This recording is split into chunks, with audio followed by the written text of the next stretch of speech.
Welcome to Inspiring Nations with Sonia Keeve podcast show. Question: where do you draw your inspiration? Join us as we feature women across the globe with incredible stories of how they inspire nations every day. Now, here is your host, Sonia Keeve. Well, hello, everyone. And this is Sonia Keeve, and I am your host. And I am excited to bring before you an amazing guest to my show. And today I have with me Miss Gail Clanton. And let me tell you a little bit about her. She is a speaker, a writer, an author, life coach, and creator of the Grown Up Church blog. She is truly inspiring women every day, and she shares her story of how, in the midst of disappointment, how she was able to bounce back from the hard blows in life, and now she is on her other side of through. She shares her story so that others can embrace their beautiful new beginnings.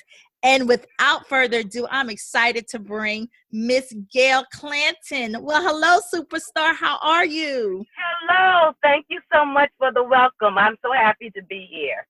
Well, I am so happy that you're here.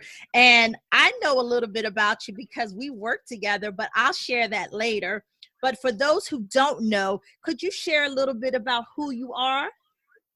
Sure. My name is Gail Clanton. I'm a Washington, D.C. native. And I started, as you mentioned, the Grown Up Church Girl blog about 4 years ago when I was separating from my husband and going through a divorce. And my blog provided me with an outlet for sharing my feelings and also for me chronicling it, because now I enjoy going back and looking at some of my older posts just to see how far I have come. Shortly after I created the blog, I started a Facebook group by the same name, Grown Up Church Girls, and we're there every day, encouraging one another, laughing with one another. We're up to a little over 200 members now. Wow. We have people from all over the world, which is so cool, because you'll see posts coming in the middle of the night because it's coming from somebody, totally on the other side of the world. Yes. But I have really enjoyed that. And then just about a year ago, I began to think that I needed to share my story a little broader. Okay. I felt like I had gone through some things that other women have gone through. I've been able to come out, as you mentioned, on my other side of through. Yes. And I wanted to help other women to do the same thing. So now I've started speaking about it. I'm coaching about it. And I have a chapter in Cheryl Wood's book where I talk about my divorce experience, the lessons that I learned, and how I got what I call my sparkle back, how I got my spunk, my sparkle back, because during the marriage, my sparkle, my light began to dim. Mm-hmm. But as I got out of the marriage, went through that divorce experience, I felt like somebody had plugged me back in. And I felt my light come back. I felt my sparkle come back. And now I want to do everything that I can to help other women get their sparkle back. And I'm so excited about this topic of how to get your sparkle back, because I know particularly for women, we go through so much in our lives and our ups and downs. And part of as our growing up is when we get, to a certain point in our life and we hit that wall, we struggle with how do we get our sparkle back. So for our listening audience, how would you guide as a first step to show someone or teach them how do they get their sparkle back? Sure. Well, first of all, let me go back for just a second to the name of the blog and the group, because that kind of ties into it. When I called myself a grown-up church girl because I grew up in church, and I knew that during this tough time in my life, I ought to be able to lean on God, trust on God. I knew all that stuff. But I'm looking back at it, I think it was a knowledge that was somewhat superficial, only because I never had to lean on him quite as heavily as I had to lean on him as I was going through that very difficult period. Mm-hmm. So one of the things that I had to do to get my sparkle back, I had to grow up in my knowledge of who God is. I had to grow up in my understanding of my own limitations. And I had to grow up and realize that sometimes God just says no. Yes. Sometimes God says wait. Mm-hmm. And sometimes God says it's going to be tough. I'm going to be there with you, but I'm going to see you through it. The other thing that I had to do, not only learn to lean and depend on God more so than ever before, but I had to also learn to depend upon and ask for help from my family and my friends. And I think as women, we're often the ones that fix things up. Mm-hmm. I used to call myself the great fixer-upper because I was the person that other people came to for advice, right, for help. But here, this was a time in my life where I didn't have the answers for myself, let alone help somebody else. Mm-hmm. So I had to humble myself and realize that this time it was me that needed the help. And so I had to be very careful about who I let close enough to help me. Because a lot of quote unquote friends will be out there thinking that they want to lend you a hand. Come on now. When really they just want to learn what you're going through. Or just basically nosy. But you have to pray and understand that not everybody who says they're your friend is your friend, but that there are people out there that will surround you with the love and the support that you need. I'm very grateful that I found that in my own family, and I found that in a very few close friends who helped me and walked with me so that I could get to the other side of through and get my sparkle back. And I'm so glad that you said that about not everybody that's with you is truly for you, because there are some folks, unfortunately, that simply want to signify when you're in your misery. And so with that, getting your sparkle back, and I love the fact that you have this group, what experiences for the women that joined this group, what experiences are they sharing with you, and what are they getting as a result of being a part of the group? Okay, well, in the Facebook group, and in the public forum, you won't see a whole lot of sharing like that. Okay. There are some people that will express health concerns. Okay. We've had people that have gone through periods of bereavement. So that's what you'll pretty much see on the board there in the Facebook group. And we try to keep it light. Okay. But almost daily, somebody is sending me a private message about something that they're going through. A lot of divorce. Right. A lot of divorce. A lot of women are just disappointed with where they are right now in their lives. Sometimes it's a financial issue. Sometimes it's they don't think they're as far ahead as they want to be or should be on their jobs. Sometimes their issues aren't really things that I can help them with in terms of fixing that particular issue. But what I can help them with is building up their confidence, getting their own sparkle back so that they're better equipped to tackle some of these challenges that they're facing. So that's, and that to me is more important than anything, is to just recognize, okay, this is where I am. Doesn't mean I have to stay here. Yes. I need to move forward. But some people just need a push, and they just need somebody who believes in them enough to say, you can do it. I can help you. I can walk you through it. And the reason why I can is because I did it for myself.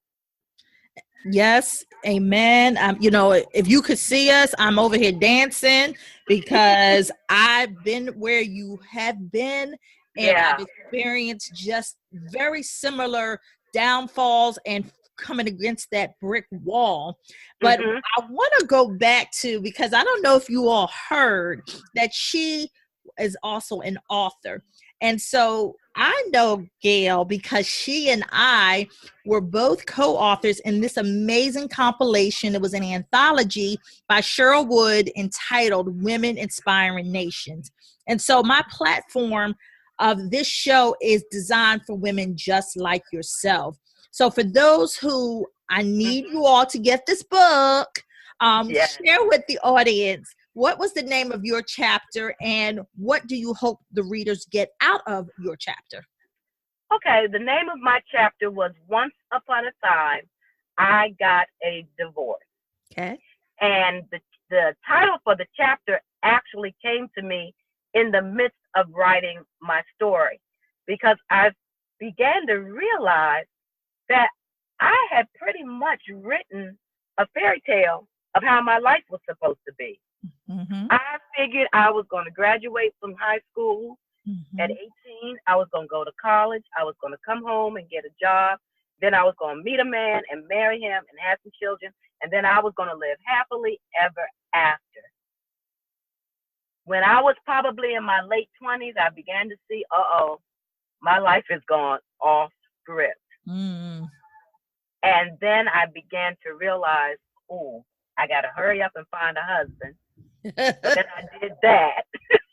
But then came the divorce.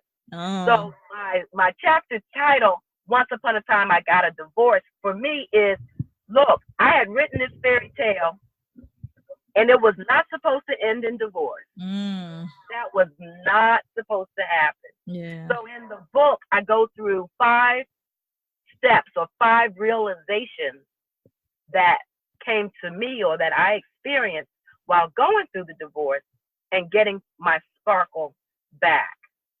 The main thing that I want people to understand from reading my chapter is that even though you may have written this story, and this is what I tell the ladies that I speak with as well, even though you wrote this story and you thought it was going to turn out like this and it didn't, it doesn't mean you can't still have your sparkling, happy ever after. Yes. It just might not look just like you had written it. Mm-hmm. But it still can sparkle, it still can be bright, it still can be very, very happy. And the other thing that I tell people is that one ending is just one side of a coin. If you flip that coin over, you got a new beginning. Yes. So why not embrace the new beginning? Yeah, we're going to mourn some of the things that we've lost. Yes. And I certainly did. But it's also an opportunity for a beautiful new beginning, and we ought to embrace that. And I had the opportunity to read your chapter, and I was absolutely moved about how you were able to really just transform your life, because you could have stayed in that dark place. And one of the steps that you list, and I wanted to share, was you said, don't dim your light because your sparkle makes someone else uncomfortable. Yeah. And I think that's pivotal on the road to getting your sparkle back. Would you agree? I most definitely would agree, because I think what happens a lot of times, and what happened to me in trying to bring that fairy tale that I had written to full fruition, we bend, we lean, we compromise, just trying to keep everybody else happy. Yes. Just trying to keep that little, that boat afloat. So I felt myself doing that. I was not all that I was raised to be. I was a quiet, subdued version of who it is I was supposed to be. I had allowed my own light to dim, just trying to fit in, just trying to get along. And that was so unfair to me. And quite honestly, it was unfair to the relationship, because you can't fake that for too long. No, you can't. The real you is going to come out. Yes. It's going to come out. And so that's what I mean by that.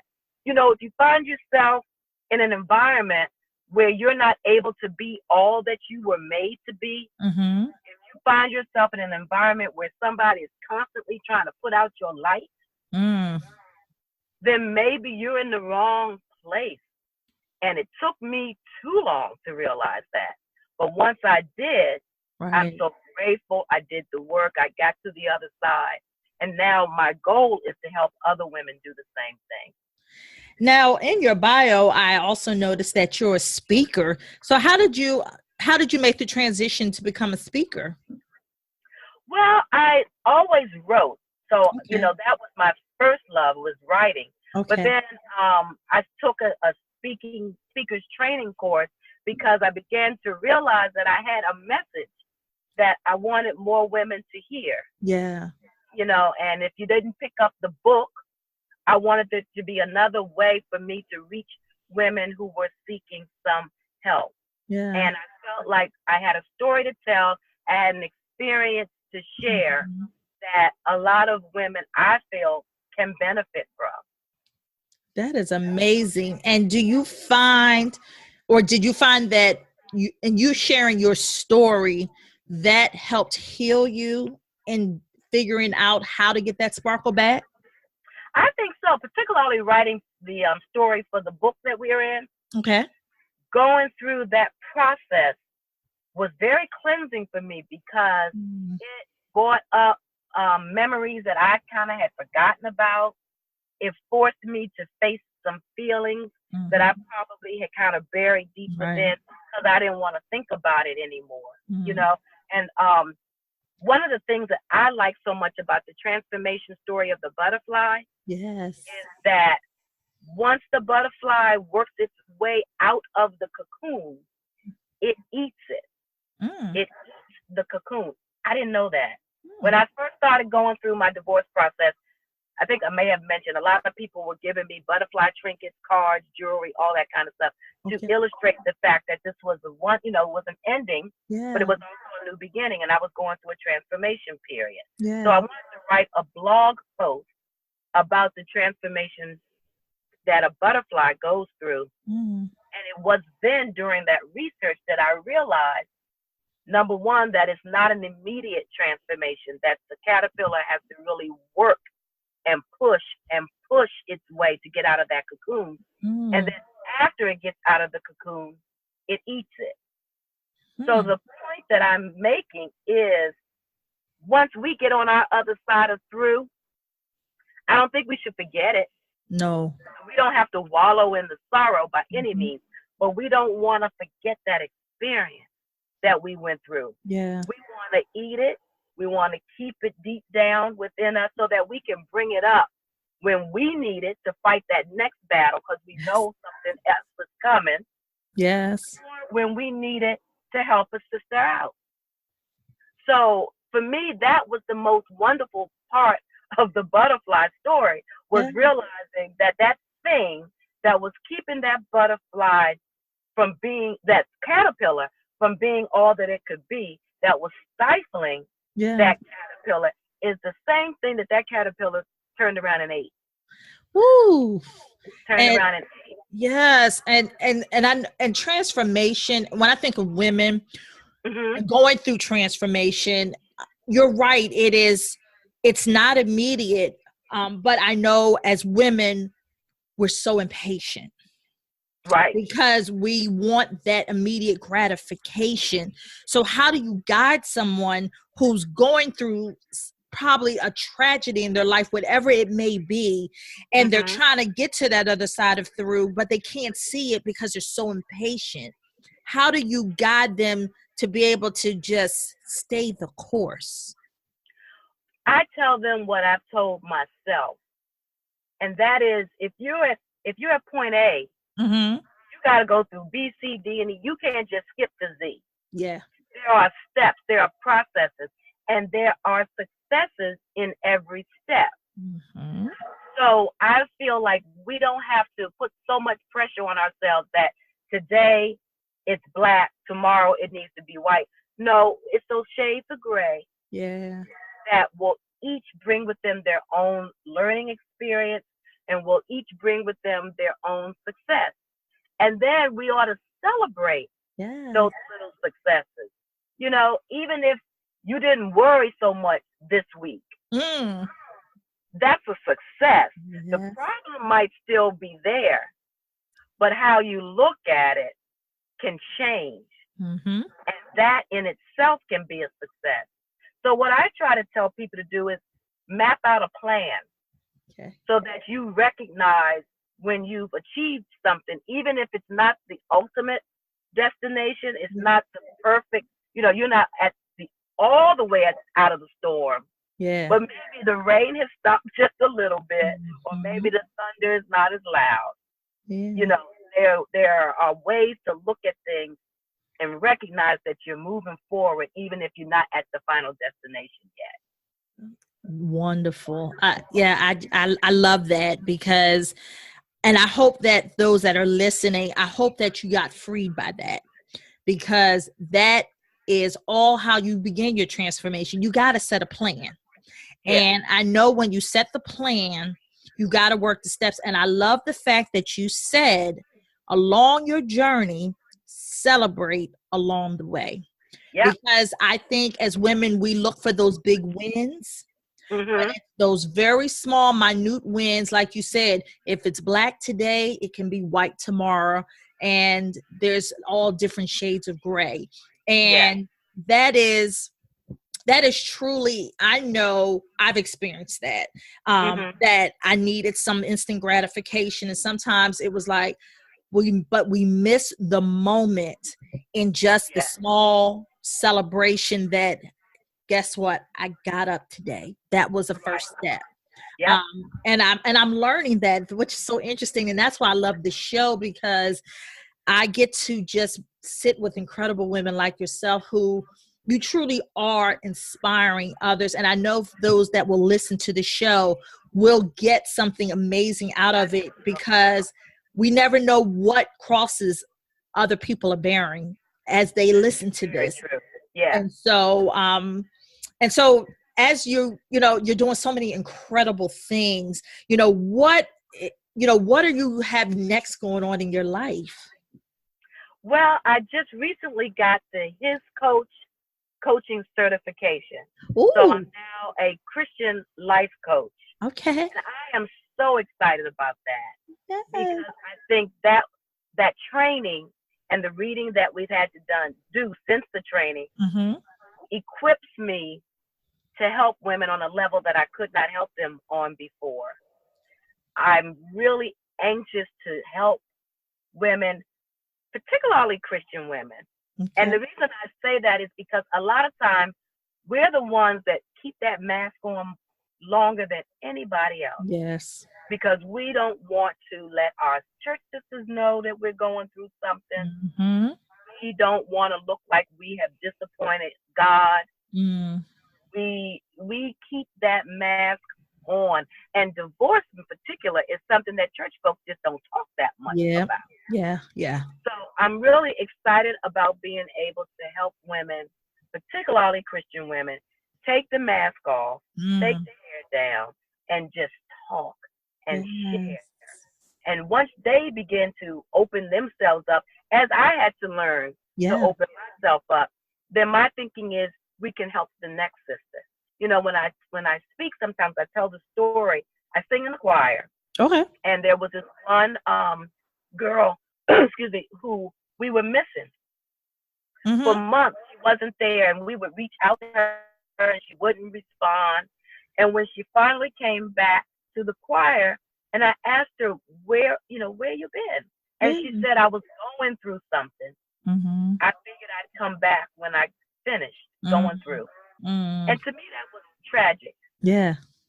Because if you can't go through something with your church sisters, and you feel like you got to go out and get it together on your own and then come back to church, that's a problem. Yes. That's a problem. And what it says to me is that there are too many of us dressed up in the pews, smelling sweet, looking good, but we are a waste of the grace that God has given us because we have not eaten the cocoon and we won't share the story. And so that is what I'm really passionate about doing, getting some good old grown-up church girls in the room. Yes. And help them get their sparkle back. Yes. And I hope you all heard that. And I want to just repeat that. If you are going through something, don't do it alone. Don't sit in your misery. tell someone that you can trust, that you can share? Because I know there is something healing when we open ourselves up to our vulnerabilities. Would you agree? Mm-hmm. Most definitely. And so, I know how, and I want to keep reiterating this point because I know there are some women that have left this world alone because they carried their burdens and they never shared it with anyone. And so what would you tell that sister or anyone who's listening that's going through right now and they're like, Gail, but you don't understand what I've been through. Yeah, you're talking about divorce, but I'm going through something totally different. How would you, or what advice would you give them? I would tell that person, first of all, divorce was my issue. And that's not going to be everybody else's issue. Okay. But the pain, the shame, it's the same.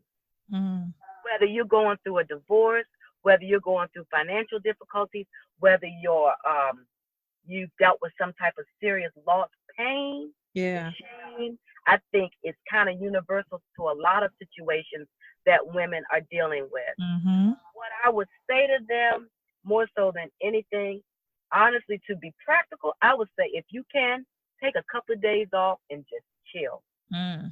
Just chill. Just be with you. Yeah. Recognize that you are worth it. Take a couple of days to just chill. And then I would really ask them to pray on finding somebody to talk to.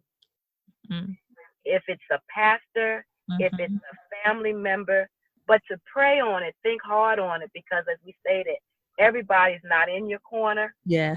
Everybody doesn't necessarily want the best for you. Yes. Think hard on who it is that you can talk to. And I would encourage them not to isolate themselves. Now, I know I said take that day for you, but sometimes, at least for me, I can get wrapped up in the busyness of my life that I don't even realize I'm stressed until I take that time. I don't even realize that I'm failing, that I'm falling, that I'm faltering, that something is wrong until I take a moment to listen to myself and listen to the Holy Spirit that will tell me you need a minute. Yes. So sometimes I think we really need to quiet ourselves long enough to figure out where we are. Then I think we ought to, as I mentioned, get with somebody that can help us. Yes. Map out a course. Awesome. Yep. Now, I can't let you go without you sharing. How can folks get in touch with you? Sure. Happy to do that. I'm on Facebook, Gail Clanton, author, speaker, coach, is the professional page, or you can just look for me as Gail Clanton, Clanton. So it's Gail, Gail, Clanton, Clanton.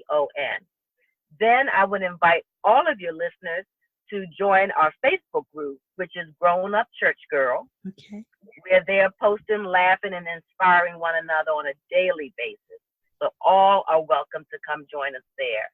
And then I'm on Twitter as Gail C. Sparkles and Instagram as Gail Clanton Sparkles. So I look forward to connecting with your folks. Well, there you have it. There are all the connection points for how you can reach Gail. And the last thing I'd like to just ask you, I'd love to do this with all of my guests. I'm going to give you 3 words, and I want you to tell me the first thing that comes to mind when you hear them. Okay. The first word is love. Family. Faith. God. Inspiration. My mom. Well, Miss Gail Clanton, it was amazing to have you on my show today. Thank you so much. I am just writing so many notes down about how to get the sparkle back. And I know that our listeners were truly blessed by what you had to say. And I just want to tell you that your sparkle is there. And I'm just applaud you for how you were able to just go through your valley experience and come on the other side of through. And as you continue to do more projects, I would love to have you on my show again. Great. I would love to. I thank you so much, Sonia, for this opportunity. I applaud you for the chapter that you wrote in the Women Inspiring Nations book and for the show. I've been watching and I'm very impressed. Thank you. Thank you so much for all that you do. Thank you. And it was truly my pleasure. And we'll see you next time on Inspiring Nations with Sonia Keeve. See you later. Thank you for listening to another episode of Inspiring Nations with Sonia Keeve. I challenge each of you to perform one simple act of kindness and pass it forward. For more information on how you can be a guest on our show, visit www.soniakeeve.com. We hope to see you next time.